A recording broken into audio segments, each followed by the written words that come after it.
After the incident where I hit her hand, my daughter seemed to calm down a little, but only a little. She harbors intense hatred toward me, clinging to her dad when he comes home, saying, "Daddy, Mommy hit me. Mommy is a bad person. You should divorce her, we don't want her." I was shocked. How could such a young child even know the word divorce? Her father scolded her. "You hurt your mom and still have the nerve to complain?" My daughter cried and ran to her grandmother, becoming attached to her instead of us. Not long after, when she turned 4, we sent her to kindergarten. On the very first day, the teacher reported that she had hit other children. Since then, I can't count how many times I've had to apologize to teachers and parents for her fighting. It often brought me to tears. I tried to follow parenting advice, but she never listened. We've never hit her intentionally. The last time was out of anger. Why does my daughter at such a young age resort to violence? It's not just hitting. She also likes using knives, and I don't know where she learned that. 2, she almost poked her grandmother's eye out with chopsticks. At 3, she nearly stabbed me. Now she's become more skilled at using knives and sticks to hurt others. I genuinely fear she might one day harm or even kill someone.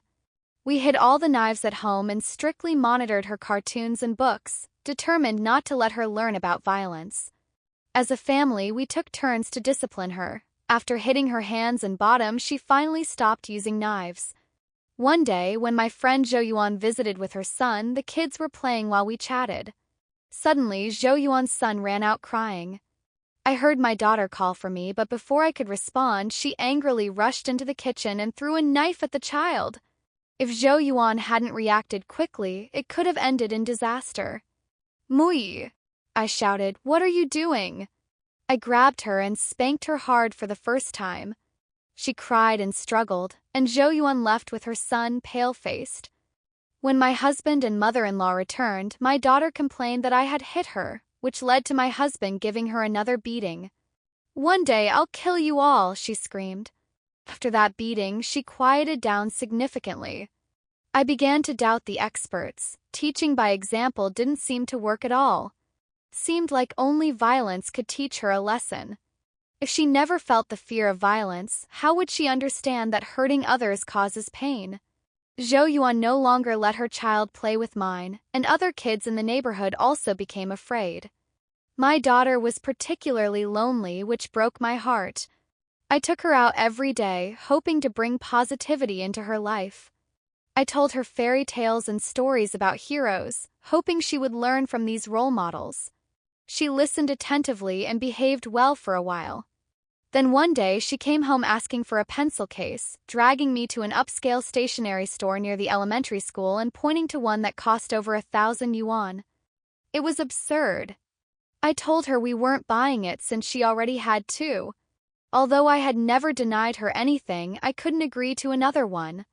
She cried and threw a fit, so I carried her away. The next day, the teacher called to tell me my daughter had snatched another child's pencil case and pushed them down the stairs. Fortunately, the stairs weren't high and the child wasn't hurt. When I arrived at the kindergarten, my legs felt weak. My daughter refused to admit she had pushed anyone. Maybe at her age she didn't understand, but the surveillance footage clearly showed the incident. Yet, even after seeing it, my daughter wouldn't confess. When we got home, we spanked her and told her she couldn't steal or hurt others. My mother-in-law suggested buying her the pencil case, but my husband and I disagreed. If we gave in to her every demand, what would happen as she grew older? Not long after, my daughter came home bragging about her new pencil case. I asked where she got it, and she claimed someone gave it to her. I thought, children don't understand the value of things. Adults might get angry if they found out. She refused to return it. A few days later, a boy's mother called, revealing that my daughter had used the boy's allowance to buy the pencil case. The boy didn't have enough money, so she encouraged him to steal from his grandmother. He actually stole money to get the total of 1,300 yuan to buy it for her. My daughter is stunningly beautiful, inheriting her father's looks, and at such a young age, she has the potential to be a real beauty. Many boys in her class want to play with her. But I never expected her to exploit others for her gain. When I questioned her, she wouldn't admit it. I felt utterly exhausted. All these past events flooded my mind, and I began to wonder if there are naturally bad children in this world who just can't be taught. My husband, mother-in-law, and I all have gentle personalities and a harmonious family. We never use foul language or fight. We always meet her needs and shower her with love. Even when she makes me angry, I rarely hit her. We take her to positive places, and all the adults at home spend time playing with her, ensuring she's not neglected. While we're not wealthy, we prioritize her needs and provide reasonable things for her, no matter the cost.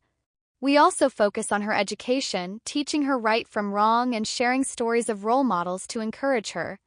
Yet my daughter still turned out this way, selfish, greedy, as if these bad habits were ingrained in her from birth. It feels like she was taking nutrients from me in the womb, and now that she's born, everyone must cater to her, and she seeks to rob others. She terrifies me. During my daughter's time in kindergarten, I was always on edge, fearing she would cause trouble again. Perhaps due to her pushing incident, the other kids wouldn't play with her. She did seem calmer and didn't cause any problems. But that was just my assumption. She had learned to lie, hide her emotions, and commit wrongdoings more discreetly. Normal children feel guilt after doing something wrong and improve after guidance. My daughter, however, learned to conceal her wrongdoings, making it difficult for others to catch her. First, she behaved exceptionally well, and I thought she had changed, even rewarding her with a lovely new dress. After she started elementary school, my husband got promoted and our financial situation improved. Considering the previous pencil case incident, we tried to meet her material needs. There's an old saying, raise sons in hardship and daughters in luxury. We enrolled her in Latin dance classes to channel her energy and develop her character. She's beautiful, and her teacher praised her dancing skills.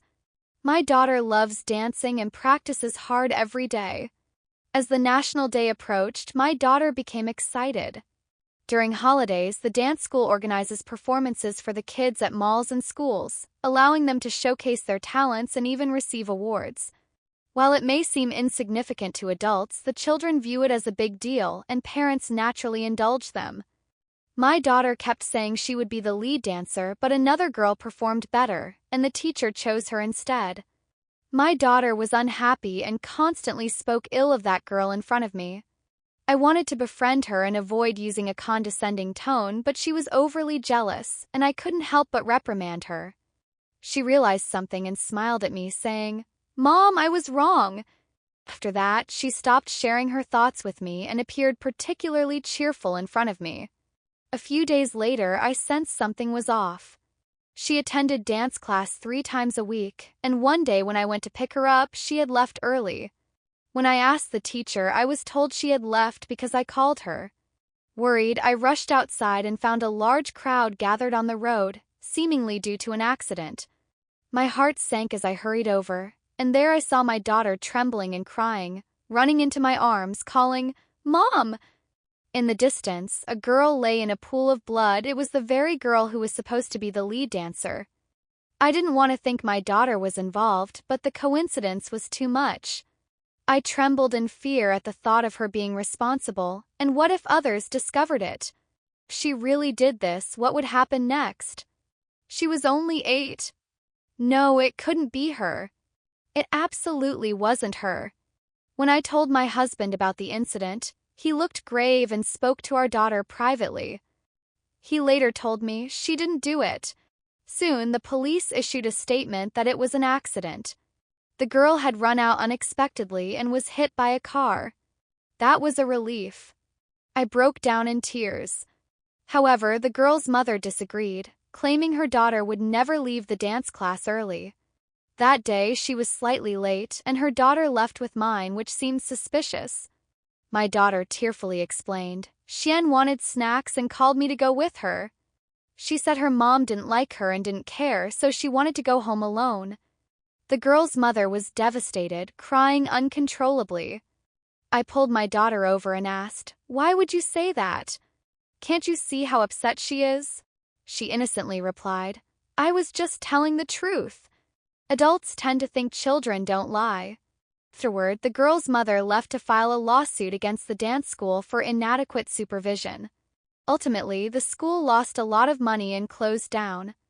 Nearly 2 years later, when I had calmed down, my husband found a moment to tell me, "It was her who did it." I was stunned and defended my daughter. "She's so young." The police said it was an accident. The girl ran out by herself. My husband replied, "Mui lured Xuan with the promise of snacks. They lied about you picking her up. Teacher was busy and trusted them, so she let them leave. They ended up playing at the corner, racing each other. Kids love to play and often ignore their surroundings. Mui didn't intend to kill her. She just wanted to hurt her a little so she couldn't be the lead dancer. But then a car came speeding by and the accident happened." "That's not an accident," I interrupted. "This is not an accident at all. Why didn't you tell me sooner?" My husband sighed. "What could I have done by telling you? She's our daughter." I was left speechless, trembling, unable to articulate my thoughts. "Let's just consider it in the past," he said, pressing down on my shoulders. I pushed him away and cried out, "Then why tell me? You should have kept it from me for life. Why reveal it?" My husband looked at me sadly. "Because you've always suspected that Xian's death was related to our daughter. For 2 years you've had doubts, unable to eat or sleep well. I had no choice but to tell you the truth." I collapsed on the ground, tears streaming silently down my face. My daughter had killed someone. She truly is a born bad seed. After my husband revealed the truth, I've been feeling down and unable to look at my daughter with love. Over the past 2 years, she's excelled in school, looking stunning and becoming quite popular. I thought she had matured, but now I suspect she's just pretending. To confirm my suspicions, I secretly investigated her school life and soon discovered troubling signs. She's become domineering. If anyone crosses her, she gathers a group to bully them, manipulating others while staying clean.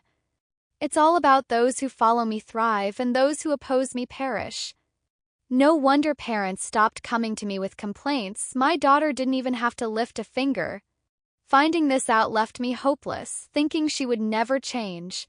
One night, after arguing with my husband about her, I angrily exclaimed, "I don't want a daughter like this." To my surprise, he suggested, "Then should we have a second child?" I paused, realizing he loves our couple life and probably wouldn't have wanted kids otherwise. Yet I found myself considering another child. After our fight, we noticed the door was slightly open. My husband went to check and frowned, saying, "Muin was eavesdropping." I panicked and called her name, but there was no response. We searched everywhere in our neighborhood but couldn't find her. Just as we were getting frantic, my phone rang. It was Muin. "Mom, I know you and Dad don't like me. If you want a brother, then I'll just die." I was devastated, pleading, "No one wants a brother. Where are you?" She hung up. In that moment, I felt a primal fear as a mother, terrified for my daughter's safety and shocked that she would threaten suicide. "Muin!" We called for her frantically, and through the crowd I caught a glimpse of a familiar figure darting across the street, prompting my husband to chase after her. Suddenly, a loud screech followed by a crash echoed through the air. My husband was struck, his body flying and collapsing in a pool of blood. The world spun and I felt nauseous. I don't remember much of what happened next, but when I finally regained some clarity, my husband was home from the hospital, holding my hand and assuring me, "I'm okay." I cried tears of relief. The accident was caused by a drunk driver, and I was sure it wouldn't have happened if not for that.